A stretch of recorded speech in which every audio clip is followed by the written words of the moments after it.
Hi, it's me again with Corel Tips and Tricks, another pattern. And if you follow along, I've been doing a lot of patterns lately because they're kind of fun. But this one in particular, you need a mirror. So we're just going to draw a rectangle. It doesn't have to, see, I've got some black behind there, so it's actually a white fill.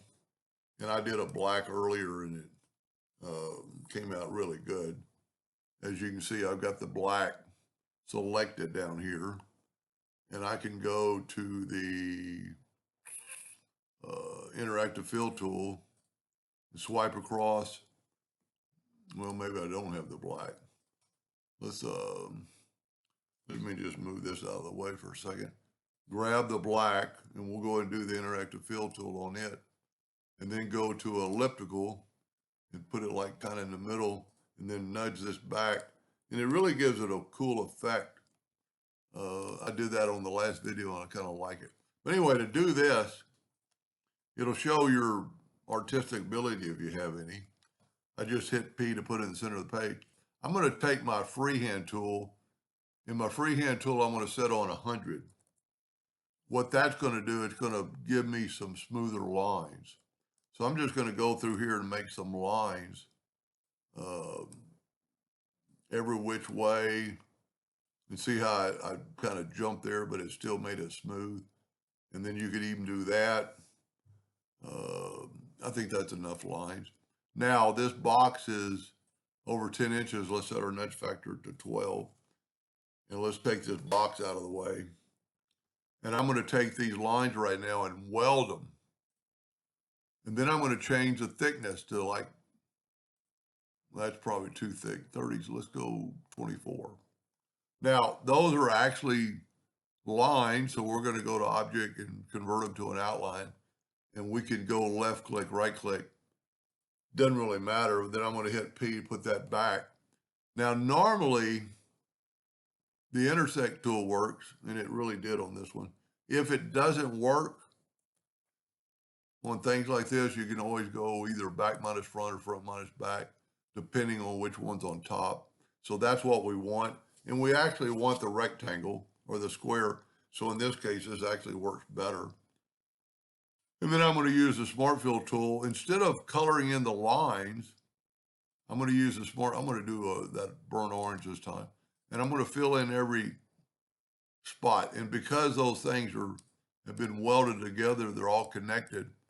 So in this last one, I can take the shape and move that out of the way and then hit that and hit delete and then move that back. I'm using somebody else's file. So when they use the Smart Fill tool, they're putting a black outline around it also. So I'm going to take away that black outline by just going up here and right clicking, no outline. Now, we're going to make this thing 4 inches.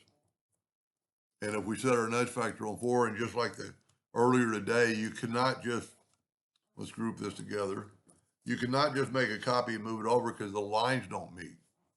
So what you have to do is Control D, holding down the control button and move that over, and see that way the lines meet. Then you can hit the plus key and move it over twice, and the lines are still going to meet. And then if you'll grab all this again and hit the plus key and hit it like 4 times, if you go too far, all you have to do is go back. Now we need to mirror this. I'm going to group it together, Control D to make a duplicate, and I'm going to mirror it. See, that way the line, that's pretty cool. And then we just hit the plus key and move it down twice. And if you've done it correctly, all you have to do is Control D and Control D, and it'll keep going. Now we can see those lines in the middle. I'm going to make it a little bit smaller. You can see these little bitty white lines in the middle. All you have to do in this case is grab it all and then weld it together, and it'll get rid of those lines. Takes just a second because there's so many of them. But that's a pretty cool design. And my old laptop yours probably won't take this long to weld it, but it does work. There it is. It worked. And then, as always, you can take that. If it looks good enough in white, if you select that item, hold down your shift key, and double click on your rectangle tool. Let's use like a purple behind it. Then go up to object, order, back a page. Now that didn't look where the flip. Let's make that yellow where it was. So that looks pretty cool. Black, you could make it black, or you could just leave it white. Now with the black, we can do exactly what we did with the interactive fill tool. Just kind of swipe across it, then go up to elliptical, kind of put it in the middle, and then start moving these handles. It's really, you ought to really move this one to make a perfect circle. And then if we move this black back, it kind of gives it a glow effect, kind of almost like a silver. But you could do a lot of stuff with that. You know, you could go right here and do this.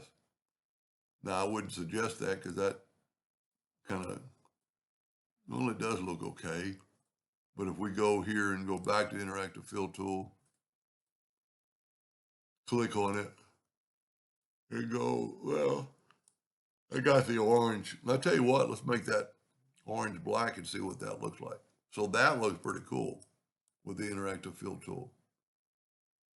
Anyway, hope that gave you an idea or two, and thank you for watching.